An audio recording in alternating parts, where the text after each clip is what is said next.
Welcome dear teachers and students. I am math teacher Om Prakash Pathak. Today I am going to explain you solved question of unit 1 real number of class 10th। आज मैं आप लोगों को 10वीं कक्षा के chapter 1 real number के कुछ प्रश्नों का हल करूँगा। इससे आपको फ़ायदा होगा कि आप घर बैठे ही सारे चैप्टर को किसी भी किताब से हल कर लीजिएगा।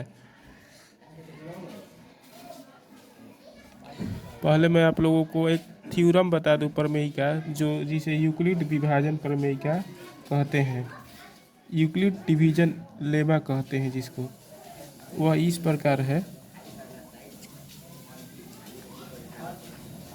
यूक्लिड विभाजन प्रमेय का, इसको इंग्लिश में कहते हैं यूक्लिड डिवीजन लेमा।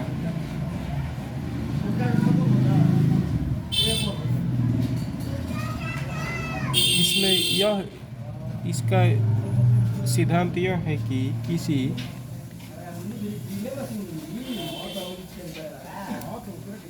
धनात्मक पूर्णांक मतलब कि a belongs to i plus A and b belongs to i plus, किसी धनात्मक पूर्णांक a और b के लिए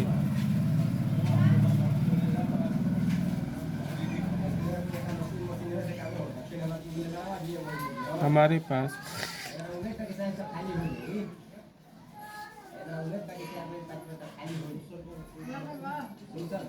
Q R belongs to I होता है, Q R belongs to I plus होता है। मतलब कि क्यू आर पॉजिटिव इंटीजर होते हैं और ए बराबर होता है B Q plus are.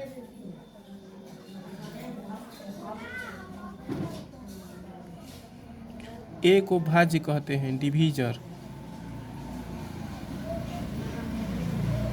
B को भाजक कहते हैं, ए को डिविडेंड कहते हैं, बी को डिवीजर कहते हैं, भाजक। और जो शेष बचता है उसको आर कहते हैं। यह शेषफल है, रिमाइंडर है आर। यह शेष है, रिमाइंडर।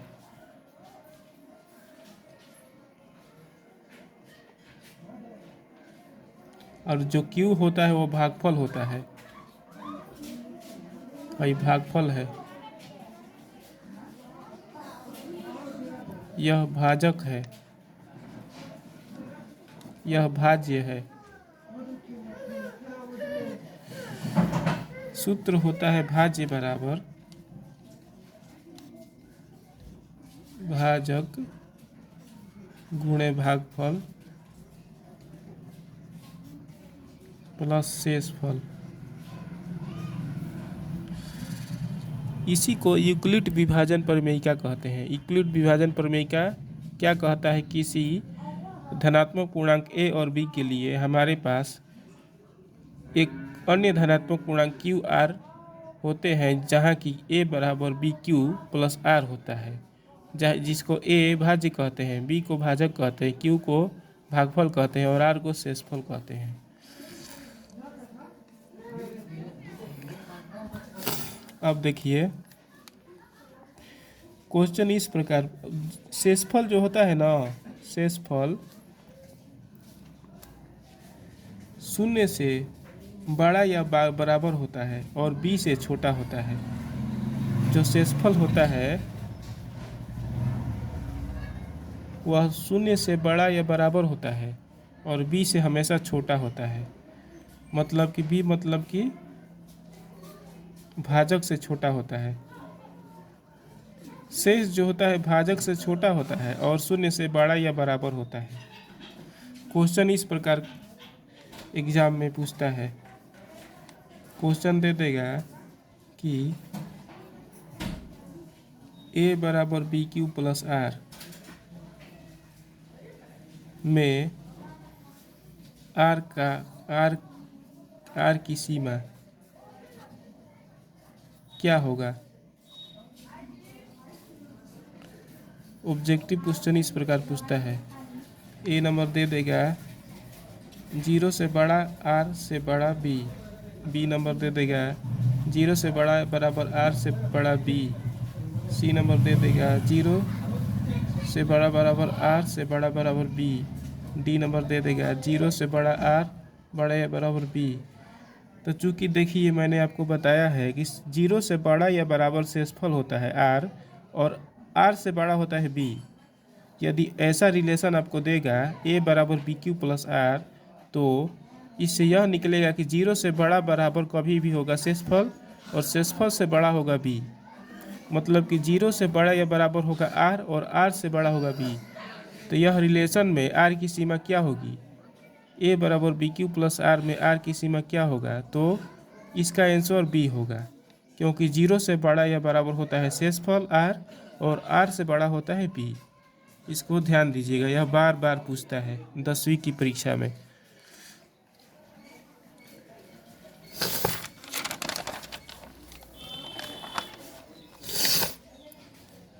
अब देखिए कि मान लीजिए कि मैंने 25 में 3 से भाग दे रहा हूँ, तो 7 बार में 21, 8 बार में 24। तो इसको कहते हैं भाज्य, इसको भाजक कहते हैं, भाज्य ना सॉरी, इसको भाज्य कहते हैं, इसको भागफल कहते हैं, इसको शेषफल कहते हैं। तो सूत्र होता है भाज्य बराबर भाजक गुणे भागफल प्लस शेषफल। इस सूत्र पर बैठा कर देख रहे हैं रिलेशन सही है कि नहीं। तो भाज्य हमारा है 25 बराबर भाजक है 3 गुणा भागफल है 8 प्लस शेषफल है 1। 25 बराबर 8 का पहाड़ा 3 बार 24 प्लस 1। तो यह तो रिलेशन सही है, 25 बराबर 25। यदि शेषफल शून्य होगा तो 25 जो है 25 जो है, देखिए यहाँ पर यदि शेषफल इस सूत्र में शून्य होगा तो भाजक जो है भाज्य का डिवीजर होगा और भागफल भी जो होगा वो भाज्य का डिवीजर होगा। मान लीजिए कि सूत्र x बराबर एन आर प्लस टी, जहाँ टी शेषफल है, टी क्या है शेषफल है, टी शेषफल है, x भाज्य है, n भाजक है, r भागफल है। तो यदि शेषफल 0 हो जाएगा, n x का डिवीजर होगा और r भी जो होगा x का डिवीजर होगा। अब मैं कुछ क्वेश्चन सॉल्व करके दिखाऊंगा आपको जो 10वां के यूनिट 1 में पढ़ना है। चैप्टर 1 यूनिट 1 है।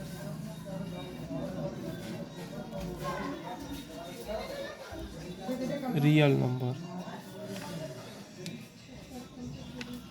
प्रश्नमाला प्रश्नावली 1.1। मैं एनसीईआरटी के बेस पर बता रहा हूँ। कुछ सवाल एनसीईआरटी का होगा, कुछ सवाल एनसीईआरटी से बाहर होगा, लेकिन बेस मेरा होगा एनसीईआरटी। मैं जो क्वेश्चन आप लोगों को सॉल्व करके दिखाऊंगा उसको यदि आप ध्यान से देख लीजिएगा, समझ लीजिएगा, तो एनसीईआरटी के सारे प्रश्न आप स्वयं हल कर लीजिएगा, क्योंकि मैं एनसीईआरटी की बेस पर ही बताऊंगा। कुछ सवाल एनसीईआरटी से लूँगा, कुछ सवाल अपने से लूँगा और मेरा बेस रहेगा एनसीईआरटी और सीबीएसई। मैं ऐसे बताऊंगा कि सीबीएसई के बोर्ड से भी रिलेटेड होगा और एनसीईआरटी का पूरा प्रश्नावली आप स्वयं हल कर लीजिएगा, क्योंकि मैं एनसीईआरटी के आधार पर ही क्वेश्चंस को सेलेक्ट करूंगा और सॉल्व करूंगा। कुछ सवाल एनसीईआरटी से होगा, कुछ सवाल एनसीईआरटी से बाहर होगा, लेकिन एनसीईआरटी के इर्द इर्द गिर्द होगा, एनसीईआरटी के ही बेस पर होगा। इसलिए ध्यान से देखिएगा। पहला क्वेश्चन है यूक्लिड विभाजन प्रमेय का प्रयोग करके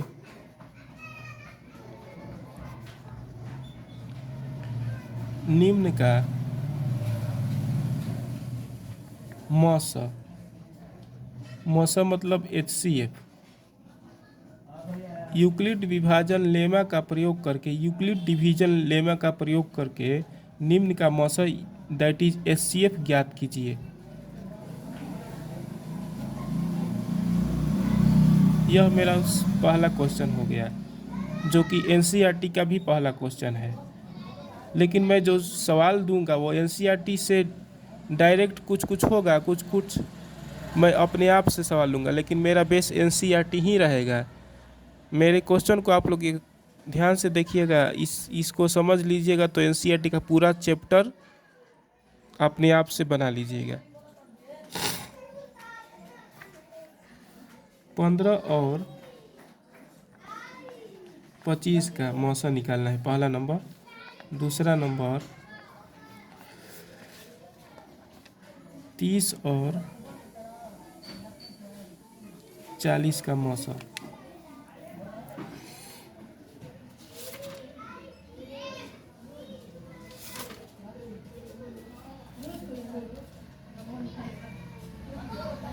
तो मैं पहला क्वेश्चन पहले सॉल्व कर रहा हूँ। तीसरा नंबर क्वेश्चन है 20 और 60 का मौसा। इसका मौसा निकालना, इसका भी मौसा, इसका भी मौसा।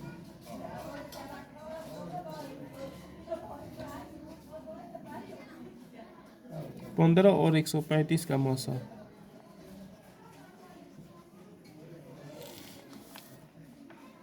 मैं इतना सवाल पहले सॉल्व कर रहा हूँ, उसके बाद आगे बताऊंगा और क्वेश्चन को हल करूंगा। पहला क्वेश्चन का सॉल्यूशन ध्यान से देखिए। 15 और 25 का मौसम निकालना है, मतलब कि HCF ऑफ 1525 निकालना है। तो मेथड 1, फर्स्ट मेथड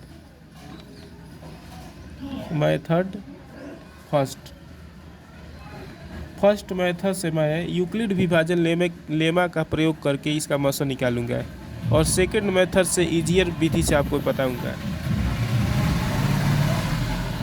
तो देखिए 15 और 25 का मौसा निकालना है। इसमें से जो बड़ा होगा ना उसको इधर लिखेंगे, बायां साइड लिखेंगे। जो भी बड़ा होगा, जो भी संख्या बड़ा होगा, इसमें से 25 बड़ी संख्या है, तो बड़ी संख्या को बाईं ओर लिखेंगे, उसके बाद बराबर करेंगे। अब देखिए 15 में 25 से भाग देंगे, 25 में 15 से भाग देंगे, एक बार में 15। यह स्टेप 1 होगा। स्टेप 1 में इस प्रकार हम करेंगे, 25 बराबर लिखेंगे और अब भाग देंगे 15 में 25 में 15 से एक बार में, तो घटेगा तो आएगा 10।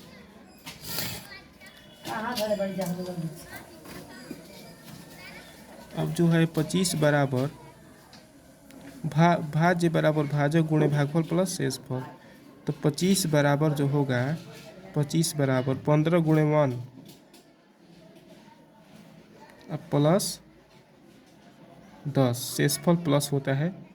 इसको रफ का कार्य करेंगे, रफ का कार्य में इसको करेंगे। स्टेप 2, अब जो 15 जो होगा हमारा, 15 को इधर लिख देंगे बाईं ओर, अब यहाँ पर लिख देंगे 15 को यहाँ पर, बराबर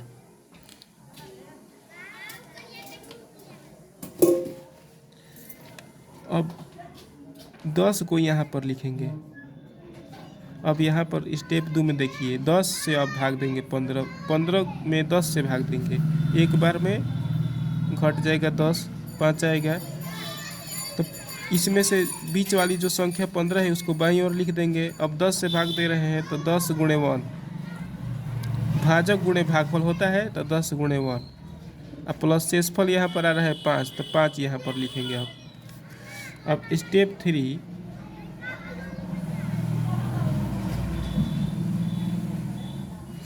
अब फिर शेषफल को यहाँ बाईं ओर लिखेंगे, बराबर सॉरी शेषफल को नहीं, भाजक को फिर बाईं ओर लिखेंगे और शेषफल से भाग करेंगे इसमें स्टेप 3 में।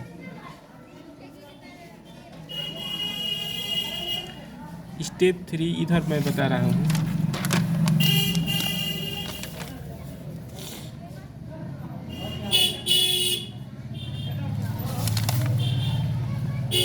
दस लिखेंगे बाईं ओर क्योंकि 10 भाजक है, बराबर शेषफल है आपका 5, और 5 में 10, 5 से भागा देंगे 10 में, 2 बार में कट जाएगा। तो शेषफल भाजक हो जाएगा शेषफल, अब गुणे 2 बार में कट रहा है तो 2 प्लस 0। अब यहाँ पर हम रुक जाएंगे क्योंकि शेषफल 0 आ गया। जब तक शेषफल 0 नहीं आएगा तब तक नहीं रुकेंगे, लेकिन यहाँ पर 0 आ गया तो रुक जाएंगे। तो हमारा हो जाएगा मौसा ये वाला, जो बाईं ओर रहेगा गुणनफल में, भाजक जो रहेगा वही मौसा हो जाएगा। तो HCF ऑफ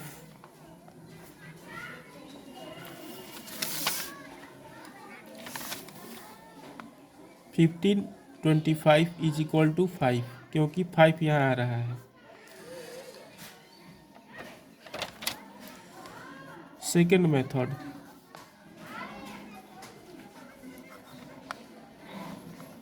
HCF ऑफ 1525, यह बहुत ही आसान तरीका है। डायरेक्ट 15 से भाग करिए 25 में एक बार में, क्योंकि 2 बार में करेंगे तो 30 आ जाएगा, ज़्यादा आ जाएगा 25 से, इसलिए एक बार में करेंगे। तो 15 घटाएंगे तो 10 आएगा, फिर इसको इस तरह घेर देंगे और 15 को यहाँ पर लिख देंगे। फिर एक बार में करेंगे क्योंकि 2 बार में करेंगे तो 20 आ जाएगा, 10 का पहाड़ा 2 बार पढ़ेंगे तो 20 आ जाएगा, तो 10 एक बार में करेंगे, फिर घटाएंगे 5 आ गया, फिर इसको इस तरह घेर देंगे, फिर 10 को इस यहाँ उतार देंगे, फिर 5 का पहाड़ा 2 बार पढ़ेंगे 10 आ जाएगा, कट गया, शेषफल 0 आ गया यहाँ पर। तो मौसा जो हमारा होगा बाईं ओर की संख्या होगी, नहीं कि दाईं ओर की संख्या, तो मौसा हमारा 5 हो जाएगा। मतलब कि HCF ऑफ 1525 बराबर 5, क्योंकि यहाँ पर 5 आ रहा है तो 5।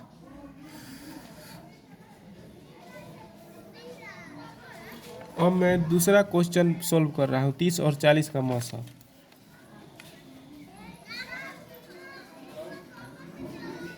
तीस और 40 का मौसा, मतलब कि HCF ऑफ 30 एंड 40 का हमको निकालना है। HCF इसका निकालना है 30 और 40 का। तो क्या फर्स्ट मेथड से बता रहा हूँ, फर्स्ट मेथड से यूक्लिड डिवीजन लेमा का प्रयोग करूँगा फर्स्ट मेथड में। तो जो भी बड़ी संख्या होगी उसको बाईं ओर लिखेंगे। 40 बड़ी है 30 और 40 में, तो इसको बाईं ओर लिखेंगे, बराबर। अब देखेंगे कि 30 का पहाड़ा कितना बार पढ़ेंगे 40 आ जाएगा, तो 30 का पहाड़ा एक ही बार पढ़ेंगे तो 30 गुणे 1। अब 40 में से 30 घटा देंगे तो 10 आ जाएगा, तो यहाँ पर 10 लिख देंगे।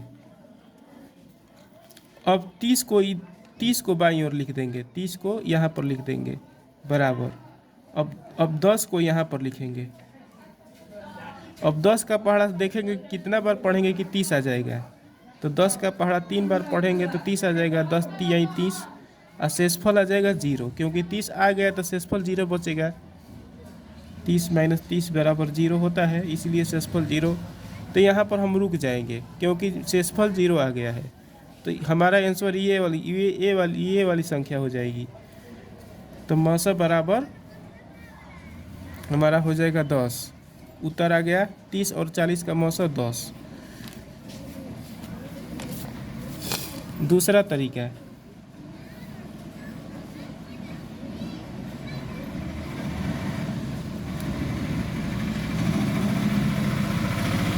HCF 30-40 का निकालना है। तो 30 से 40 में भाग देंगे, एक बार में जाएगा 30, घट गया 10 आ गया। फिर 30 यहाँ पर उतार देंगे, 10 का पहाड़ा 3 बार पढ़ेंगे 30 आ जाएगा। घटाएंगे तो शेषफल आ जाएगा 0। शेषफल 0 आ गया तो मौसा जो होगा ये इधर की संख्या होगी, इधर की संख्या नहीं होगी, इधर की संख्या होगी, बाईं ओर की संख्या। तो मौसा किसका मौसा? 30 और 40 का। 30 और 40 का मौसा कितना रहा है? ये वाली संख्या 10, बाईं ओर की संख्या। हो गया उत्तर। आज का मेरा वीडियो कैसा लगा आप ज़रूर कमेंट बॉक्स में लिखिएगा। अगर अच्छा लगा हो तो लाइक कीजिएगा और सब्सक्राइब अवश्य कीजिएगा, क्योंकि मैं अब 10वीं कक्षा के चैप्टर वाइज क्वेश्चंस का सॉल्यूशन करूंगा और इससे आपको बहुत ही फ़ायदा होगा। आप अपने से 10वां क्लास के सारे क्वेश्चन घर बैठे ही बिना किसी फीस दिए बिल्कुल निःशुल्क, बिल्कुल फ्री में आप सारे क्वेश्चन अपने आप से सॉल्व कर लीजिएगा 10वां क्लास का चैप्टर वाइज, क्योंकि मैं अब चैप्टर वाइज सॉल्यूशन कर रहा हूँ। अतः चैनल को सब्सक्राइब कीजिएगा। धन्यवाद।